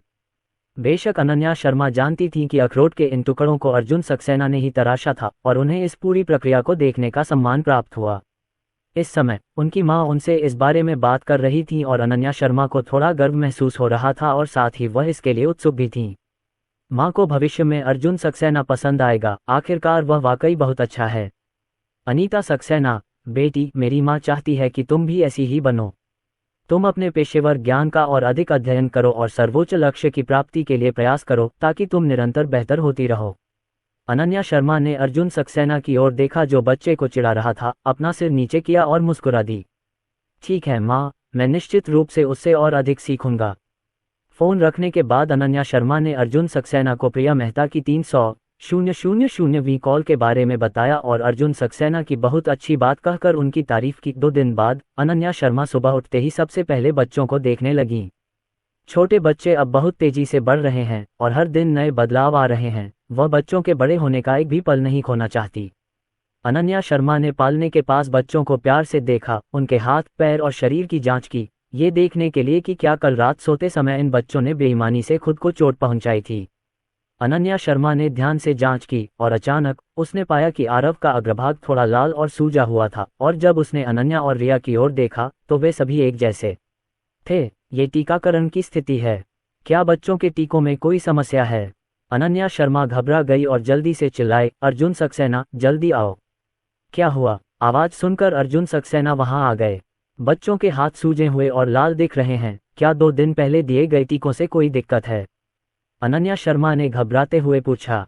अर्जुन सक्सेना ने बच्चों की बाहें जांची, मुस्कुराए और आश्वस्त किया, कोई बात नहीं अनन्या, यह एक सामान्य स्थिति है। बीसीजी का टीका लगने के बाद सुई के मुंह के आसपास की त्वचा पर हल्की प्रतिक्रिया होगी और कुछ हफ्तों में वहां पपड़ी जम सकती है। पपड़ी जमना ये सामान्य है, अगर ऐसी कोई स्थिति नहीं है तो इसका मतलब है कि टीका शायद प्रभावी नहीं है और इसे फिर से इंजेक्ट करने की जरूरत है। उनकी लोकप्रिय विज्ञान की बात सुनकर अनन्या शर्मा ने हाथ उठाकर उनकी छाती थपथपाई, ये तो अच्छी बात है, मुझे लगा था कि बच्चों में कुछ गड़बड़ है। अर्जुन सक्सेना ने उसके कंधे पर थपथपाया और मुस्कुराते हुए कहा, अनन्या इतना घबराओ मत, बच्चों को टीका लगने के बाद मैं दिन में 5 बार उनका तापमान मापूंगा और रात में उन पर नजर रखूंगा। वे बिना किसी परेशानी के गहरी नींद में सो गए। रो रहे हैं, शरीर का तापमान सामान्य है, सब ठीक है। अनन्या शर्मा को थोड़ी हैरानी हुई, पता चला कि अर्जुन सक्सेना बहुत सावधान था और चुपचाप इतना कुछ कर रहा था जबकि उसे इसकी जानकारी भी नहीं थी। अर्जुन सक्सेना का मोबाइल बज उठा, उन्होंने अनन्या शर्मा के कंधे पर रखा हाथ पीछे खींच लिया और कहा, कुरियर आ गया है, मैं उसे लेने नीचे जा रहा हूँ। नीचे नीलम रेड्डी और अनीता सक्सेना मुस्कुराते हुए एकांतवास केंद्र में चली गईं। नीलम रेड्डी की सहेली की बेटी यहाँ प्रसव पीड़ा में थी और उसने आने का समय तय किया था। संयोग से अनीता सक्सेना घर पर ही थी, इसलिए उसने अनीता सक्सेना को अपने साथ आने के लिए बुलाया। अनीता सक्सेना ने जैसे ही दरवाजे के अंदर प्रवेश किया, उन्हें एक जाना पहचाना चेहरा दिखाई दिया। अरे बेटा, क्या संयोग है? अनीता सक्सेना ने मुस्कुराते हुए अर्जुन सक्सेना का स्वागत किया। अर्जुन सक्सेना ने कुछ देर सोचा, उसे याद आया कि उस दिन अस्पताल में उसकी मौसी से उसकी मुलाकात हुई थी। उसने सिर हिलाकर नमस्ते कहा। अनीता सक्सेना ने सिर हिलाया और मुस्कुराई और ज्यादा बात किए बिना अर्जुन सक्सेना के पास से निकल गईं। पास से गुजरते हुए नीलम रेड्डी ने अनीता सक्सेना से उत्सुकता से पूछा, ओल्ड फैंग, क्या आप अभी आए इस खूबसूरत लड़के को जानती हैं? ये गिनती में नहीं आता, मैं उस दिन अस्पताल में उससे टकरा गया था। लाओ हुआंग, ये युवक एक दुर्जय युवक है। उसकी जवानी पर ध्यान मत दो, वह पहले से ही 3 बच्चों का पिता है। 3 बच्चे, तो उसे जल्दी ही शादी कर लेनी चाहिए। नीलम रेड्डी ने आश्चर्य से अर्जुन सक्सेना की ओर देखा, उसे लगा कि यह अविश्वसनीय है। अनीता सक्सेना ने मुस्कुराते हुए कहा, यह वैसा नहीं है जैसा आप सोच रहे हैं, यहाँ 3 बच्चे हैं। नीलम रेड्डी और भी अधिक आश्चर्यचकित हुई और धीमी आवाज में बोली, मुझे उम्मीद नहीं थी कि यह युवक इतना शक्तिशाली होगा कि वास्तव में 3 बच्चों को जन्म देगा। हाँ, 3 बच्चे होना दुर्लभ है। अब राज्य अधिक जन्मों की वकालत करता है, लेकिन अभी भी कई युवा लोग हैं जो अधिक कठिनाइयों को सहन करने के लिए अनिच्छुक हैं। मैंने सुना है कि इंजेक्शन अब ओवुलेशन को बढ़ावा दे सकते हैं, और कई लोग जुड़वां बच्चे पैदा करने के लिए इस पद्धति का उपयोग करते हैं। अनीता सक्सेना ने कहा, यह बहुत बड़ी पीड़ा है, मैं तो यही कहूंगी कि इसे अपने आप होने देना ही बेहतर है। आखिर उस युवा जैसे मजबूत क्षमता वाले लोग भी होते हैं, जो एक बच्चे में 3 बच्चों को जन्म देते हैं। वे दोनों लिफ्ट के प्रवेश द्वार पर आए। अध्याय 30। अनीता सक्सेना हैरान, क्या यह मेरी बेटी है?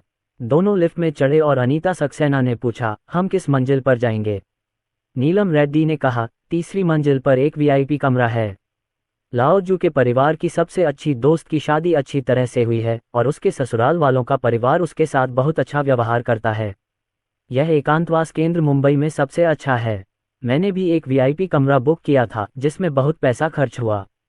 पैसे का क्या हुआ? अनीता सक्सेना ने सिर हिलाया और कहा, मैंने अभी देखा कि यहाँ का वातावरण बहुत अच्छा है। इस समय 3री मंजिल पर अनन्या शर्मा सैम्बो को पकड़े हुए गलियारे के अंत में खिड़की के पास धूप सेंक रही थी। संभव अपने भाई बहनों से कम सोती है। छोटी बच्ची जागते ही रोने लगती है। अनन्या शर्मा को डर है कि कहीं बाकी दोनों बच्चे जाग न जाएं, इसलिए वह उसे बाहर ले जाती है। मां के साथ और गर्म धूप के कारण सांबाओ ने तुरंत रोना बंद कर दिया। उधर लिफ्ट के प्रवेश द्वार से एक डिंग की आवाज आई और अनन्या शर्मा ने बस मुस्कुराकर सैनबाओ को अपनी बाहों में भरकर कहा, किशन, क्या हम कमरे में वापस चलें? भाई बहन चिंतित हो जाएंगे अगर वे जाग गए और मां को नहीं देख पाए। वह अपनी बेटी को अपने पास वाले कमरा 308 में ले गई। अनीता सक्सेना और नीलम रेड्डी लिफ्ट से बाहर निकली ही थी कि उन्होंने गलियारे के अंत में एक लड़की को अपने बच्चे को लेकर घर के अंदर आते देखा। अनीता सक्सेना थोड़ा हैरान रह गईं, क्योंकि यह पिछली आकृति वास्तव में उनकी अपनी बेटी की तरह लग रही थी। यह अफसोस की बात है कि समय बहुत कम है और दूसरा पक्ष फिर से कारावास केंद्र की वर्दी पजामा पहन रहा है, इसलिए अनीता सक्सेना की पुष्टि करना आसान नहीं है। नीलम रेड्डी ने भी ये देखा और संदेह से कहा, लाओ फैंग, वह खजाना माँ आपकी अनन्या की तरह क्यों दिखती है? पतली गर्दन और पीठ वास्तव में अनन्या जैसी ही है। अनीता सक्सेना ने कुछ देर तक इस बारे में सोचा, फिर सिर हिलाते हुए कहा, यह थोड़ा बहुत समान है, लेकिन ये केवल दिखने में समान होना चाहिए। अनन्या प्राचीन राजधानी में जियाओटोंग विश्वविद्यालय में अकादमिक आदान प्रदान कर रही है। नीलम रेड्डी ने सिर हिलाया, हाँ पक्का है, यह अनन्या नहीं हो सकती। आखिर यह एकांतवास केंद्र है। लड़की ने यहाँ सिर्फ पजामा पहना है, उसे बच्चे की माँ होना चाहिए।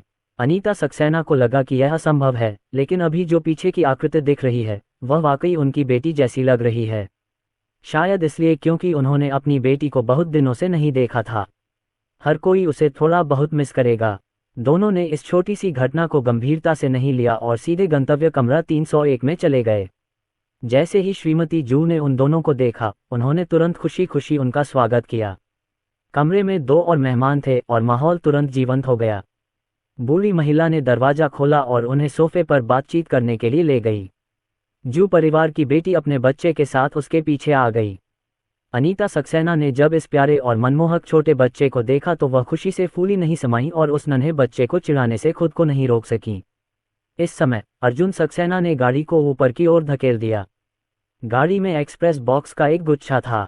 301 के दरवाजे से गुजरते समय दूसरे पक्ष ने दरवाजा खोला और अर्जुन सक्सेना ने इसे नहीं देखा। उसने गाड़ी को धक्का दिया और चला गया। अनीता सक्सेना और नीलम रेड्डी दोनों ने उसकी ओर देखा। नीलम रेड्डी ने कहा, क्या ये वही युवक नहीं है जिससे मैं अभी नीचे मिली थी? पता चला कि वह भी इसी मंजिल पर रहता है, क्या संयोग है? अनीता सक्सेना ने मुस्कुराते हुए कहा, यह एक संयोग है। मैं कुछ दिन पहले ही जोंगहाई आई थी और मुझे उम्मीद नहीं थी कि मैं उनसे कई बार मिलूंगी। उनकी बातचीत सुनने के बाद लाओ जू ने आश्चर्य से पूछा, क्या आप दोनों 308 के निवासियों को जानते हैं?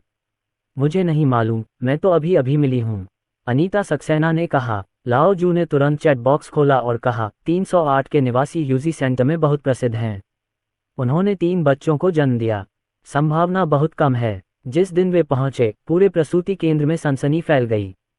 अनीता सक्सेना को इस बारे में पता था, इसलिए उन्होंने कहा, हाँ, मैंने अभी नीचे लाओ हुआंग से इस बारे में बात की है। आजकल के युवा वाकई कमाल के हैं। इतनी कम उम्र में उनके 2-3 बच्चे हो गए हैं। इतना ही नहीं, जिस बच्चे की अभी मृत्यु हुई है, उसके पिता को देखकर लगता है कि वह युवा है। वह अद्भुत है और वह स्वादिष्ट प्रसव पूर्व भोजन बनाता है। उसने इसे अपनी पत्नी के लिए खुद बनाया और उसने इसे बहुत अच्छे से बनाया। इससे पहले प्रसव पूर्व केंद्र में ऐसे लोग थे जो उसके लिए प्रसव पूर्व भोजन बनाते थे और वह यहाँ लगभग मुसीबत में पड़ गया था। अनीता सक्सेना को थोड़ा आश्चर्य हुआ। अर्जुन सक्सेना के सुंदर चेहरे के बारे में सोचते हुए उन्होंने कहा, सच, मुझे यकीन नहीं हो रहा कि यह युवक न केवल सुंदर है बल्कि अपनी पत्नी से इतना प्यार भी करता है। नीलम रेड्डी ने कहा, दिन में 6 बार भोजन, ओह, यह मेरे परिवार का सबसे अच्छा दोस्त है। मुझे लगता है कि मेरे लिए 1 महीने तक टिकना मुश्किल है।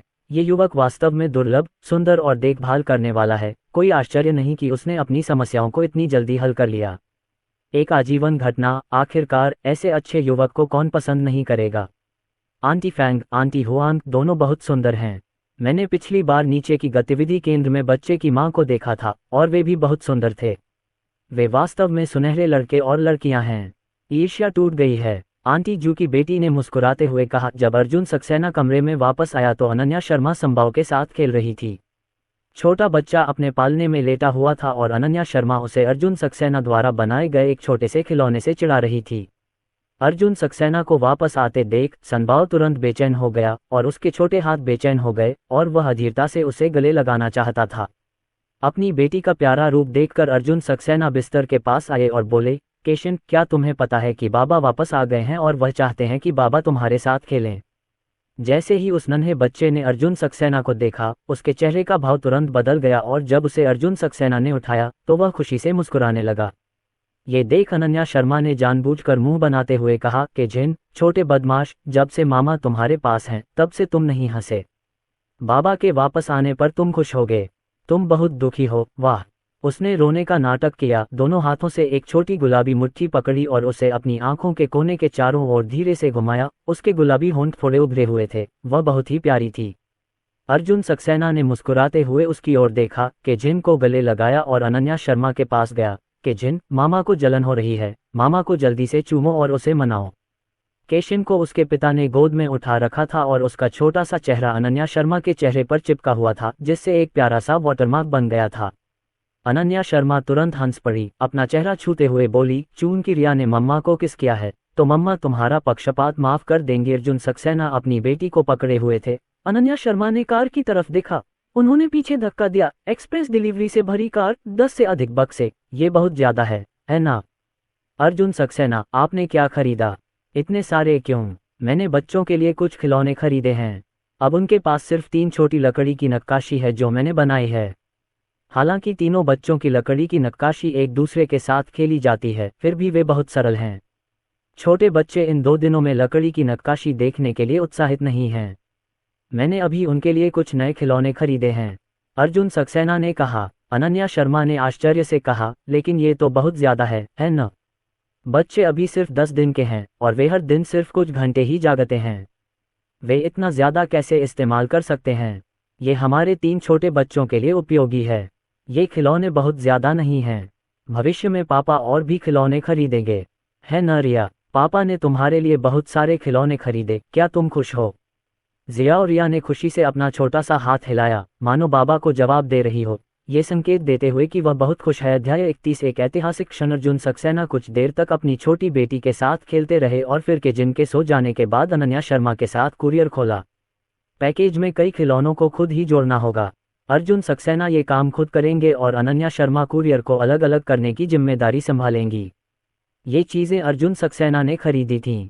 अनन्या शर्मा को नहीं पता था कि हर डिब्बे में क्या है, इसलिए हर एक्सप्रेस डिलीवरी एक ब्लाइंड बॉक्स की तरह थी, जिसे अलग अलग खोलने पर हर जगह उम्मीदों और आश्चर्यों से भरा हुआ महसूस होता था।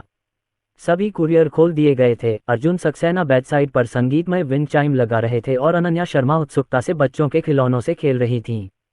बच्चों के खिलौने बहुत प्यारे होते हैं, क्योंकि नवजात शिशुओं की सभी दृष्टि कमजोर होती है, वे बहुत दूर की चीजें नहीं देख सकते हैं और रंगों में अंतर करने की उनकी क्षमता भी बहुत कमजोर होती है। इसलिए अर्जुन सक्सेना के खिलौने सभी जोरदार और रंगीन होते हैं। एक छोटा लाल खड़खड़ जिस पर एक बच्चे का चित्र बना है जो डबल बॉल हेड पकड़े हुए है और ड्रम पर फूलों के बीच तितली पकड़ रहा है। नाजुक नृत्य संगीत बॉक्स, जब आप ढक्कन खोलते हैं तो संगीत ध्वनि होती है और एक प्यारी सी छोटी राजकुमारी रिकॉर्ड के आधार पर नृत्य और घूमती है। छोटे मोजे और कलाई बैंड जो आवाज कर सकते हैं, रंगीन फूल घंटी की छड़ें, छोटे पीले बत्तखों का एक सेट जो स्नान में बच्चों के साथ हो सकता है, नम गेंदें जो क्यू क्यू उछालती हैं, रंगीन टम्बलर जिन्हें नीचे नहीं धकेला जा सकता है, और अर्जुन सक्सेना झेंग जाई 3 बैकसाइड लटकने वाली संगीतमय पवन झनकार। तीनों नन्हे खजानों को तरह तरह के खिलौनों के साथ सोते हुए देखने से पहले अनन्या शर्मा ने इसे बार बार खेला। उसके चेहरे पर आश्चर्य भरी मुस्कान 3 साल के बच्चे की तरह थी। अर्जुन सक्सेना ने उसे देखा और अपना सिर नीचे करके हंसने से खुद को नहीं रोक पाया। सभी खिलौनों से खेलने के बाद अनन्या शर्मा ने गैर इलेक्ट्रॉनिक खिलौनों को साफ करने और स्टरलाइज करने के लिए ले लिया। उनमें से कुछ गीले नहीं हो सकते थे, उन्हें स्टरलाइजेशन ऑडिशन से पोंछा और थोड़ी देर के लिए स्टरलाइजेशन कैबिनेट में रख दिया। बच्चों के लिए खिलौने सुरक्षित होने चाहिए। ये काम पूरा करने के बाद अर्जुन सक्सेना के बैकसाइड विंड चाइम को भी तैयार किया गया और पालने के बैकसाइड पर टांग दिया गया। अनन्या शर्मा ने आकर पूछा, अर्जुन सक्सेना, क्या हवा चलने पर यह विंड चाइम बजती है? क्या बच्चे सोते समय परेशान होंगे? अर्जुन सक्सेना ने अपना सिर हिलाया, नहीं, यह एक विंड चाइम जैसा दिखता है, लेकिन यह वास्तव में इलेक्ट्रिक है और यह केवल स्विच दबाने पर ही ध्वनि करता है। इसलिए बच्चों की नींद में खलल डालने की चिंता न करें, उनके जागने तक प्रतीक्षा करें और उन्हें बजाने के लिए इसे चालू करें, या आप इसका उपयोग उन्हें सुलाने के लिए कर सकते हैं, और इसमें बजने वाला संगीत धीमा और नींद लाने वाला है। अनन्या शर्मा को लगा कि यह बहुत बढ़िया है। उसने हाथ बढ़ाकर उस पर लगे छोटे पेंडेंट को हिलाया, लेकिन वास्तव में कोई खटपट की आवाज नहीं आई, क्योंकि ऊपर लगा पेंडेंट नरम था, इसलिए उसे बच्चों को गलती से चोट लगने का डर नहीं था। ये खिलौने वाकई बहुत अच्छे से डिजाइन किए गए हैं। वैसे अर्जुन सक्सेना, क्या वहाँ और भी पेंटिंग हैं? अनन्या शर्मा को याद आया कि अभी भी कुछ कुरियर थे जिन्हें उन्होंने तोड़ा था और जिन्हें वे समझ नहीं पाए थे। अर्जुन सक्सेना वहां गए और उन्होंने वह लटकी हुई तस्वीर ले ली जिसे उन्होंने बुलाया था। यह कोई लटकी हुई तस्वीर नहीं है, ये बच्चों के लिए एक छोटा सा हाथ का निशान और पैरों का छोटा सा निशान है। जब अनन्या शर्मा ने यह सुना तो वह तुरंत समझ गए और आश्चर्य से बोले, मैं समझ गया। यह ऐसी चीज है जिसका उपयोग शिशुओं के छोटे छोटे हाथों और पैरों के निशानों को रखने के लिए किया जा सकता है। ये बहुत यादगार है न? स्मार्ट, बस इतना ही। अनन्या शर्मा ने अपने हाथ में 3 छोटी डिस्क पेंटिंग देखी और खुशी से कहा, अर्जुन सक्सेना, आप बहुत विचारशील हैं। बच्चे जब ये छोटे छोटे हाथ के निशान और छाप छोड़ते हैं तो वे बहुत प्यारे लगते होंगे। ये कैसे करें? अनन्या शर्मा ने पूछा। अर्जुन सक्सेना ने उसे समझाया, ये बहुत सरल है, यह उपकरणों का एक पूरा सेट है। चेसिस को चित्रित किया गया है। मैंने एक पानी के नीचे की दुनिया, एक स्वीटहार्ट राजकुमारी और एक फल स्वर्ग खरीदा है। नीली पानी के नीचे की दुनिया आरव के लिए है और 2 गुलाबी लड़कियों के लिए। इसमें बच्चे के लिए तैयार सोने का पेंट है और इसे बच्चों के छोटे हाथों और छोटे पैरों पर लगा दिया है और उनके हाथ के निशान को रिक्त स्थान पर रख दिया है। जब गोल्ड पेंट सूख जाए तो उस पर सील लगा दें, इसे लंबे समय तक रखा जा सकता है। जब हम घर जाएंगे तो इसे बच्चों के कमरे में टांग देंगे। अनन्या शर्मा ने उनकी बातों को समझा और चित्र के बारे में सोच रहे हैं कि एकांतवास केंद्र से निकलने के बाद वे साथ रहेंगे। बच्चों के लिए अलग कमरा है जिसमें अर्जुन सक्सेना द्वारा खरीदे गए खिलौने हैं। दीवार पर ये 3 पेंटिंग हैं। ये तस्वीर वाकई बहुत प्यारी और खूबसूरत है, तो फिर जल्दी से शुरू करते हैं। ऐसा होता है कि बच्चे सो जाते हैं, इसलिए जब आप जाग रहे हों तब ये काम करें। मुझे डर है कि छोटे बच्चे ईमानदार नहीं हैं, अनन्या शर्मा ने उत्सुकता से कहा। अर्जुन सक्सेना ने सिर हिलाया, हाथ धोने के लिए बाथरूम में चले गए और फिर बच्चों के नन्हे हाथों और पैरों को बेबी वाइप से पोंछा। अनन्या शर्मा ने सूट के ब्रशों को साफ और कीटाणुरहित किया, पैलेट में गोल्ड पेंट डाला और फिर अर्जुन सक्सेना के साथ मिलकर आरव के नन्हे हाथों और पैरों को गोल्ड पेंट से रंग दिया। हानहान का बड़ा खजाना बहुत मीठी नींद सो गया और उसके माता पिता द्वारा उसके छोटे हाथों और पैरों से फेंका गया और वह नहीं उठा। पहला काम इस तरह पूरा हुआ। अर्जुन सक्सेना ने गीले टिश्यू से आरव के हाथ पैर पोंछने में मदद की, जबकि अनन्या शर्मा छोटे छोटे हाथों और पैरों के निशानों के साथ पानी के नीचे की दुनिया को संतुष्टिपूर्वक निहार रही थी। नीले रंग की पृष्ठभूमि पर छोटे सुनहरे हाथ और पैर बहुत प्यारे लगते हैं। ये साधारण पेंटिंग अब एक अनमोल खजाना बन गई है। वह खुद को रोक नहीं सकी और उसने अपना मोबाइल फोन निकाला तथा एक फोटो खींच ली, जिसे उसने संतुष्टि के साथ लिटिल एंजल एल्बम में सहेज लिया। फिर बारी आए आन्या की।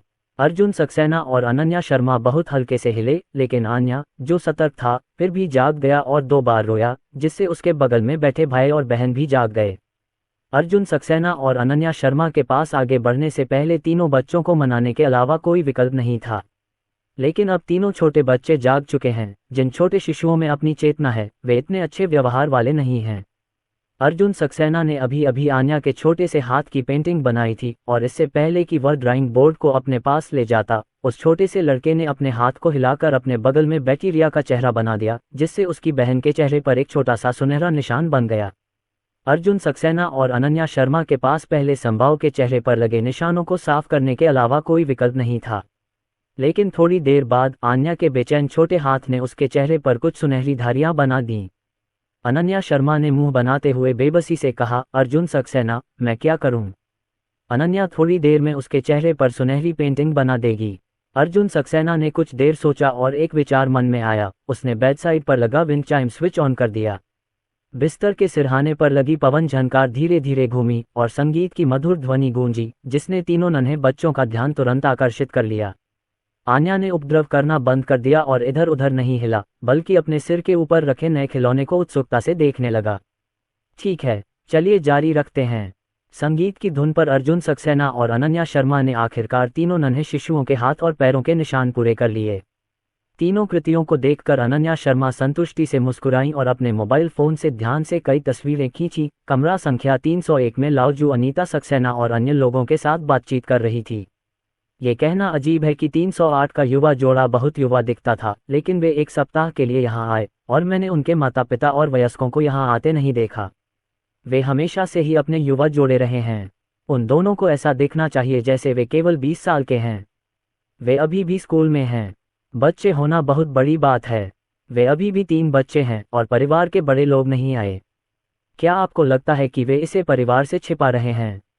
हो, लाओजू ने गपशप की। स्टोरी पसंद आई तो लाइक और शेयर करना न भूलें। हमारे टेलीग्राम चैनल को ज्वाइन करने से आपको नई स्टोरीज और अपडेट्स मिलते रहेंगे। ज्वाइन करने के लिए लिंक पर क्लिक करें।